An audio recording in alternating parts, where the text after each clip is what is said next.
पहिले त मलाई रोटी बनाउनै आउँदैन थियो। मलाई कस्तो टेन्सन लाग्थ्यो भने नास्ताको लागि रोटी तयार पार्नुपर्ने। अब मलाई रोटी नै बनाउन आउँदैन थियो। तर बनाउँदै गएँ बिस्तारै बिस्तारै सिक्दै गएपछि रोटी बनाउन आउन थाल्यो। अहिले म पर्फेक्ट भइसकेको छु नास्ताको रोटी बनाउन।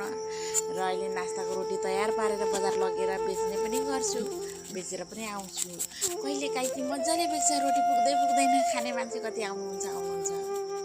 सोमबारे शुक्रबारे हाट बाख्रा बजार मेचीनगर 10मा लगेर बजारमा लगेर रोटी टन्नै बेचेर आउँछु। मनग्गै खानुहुन्छ र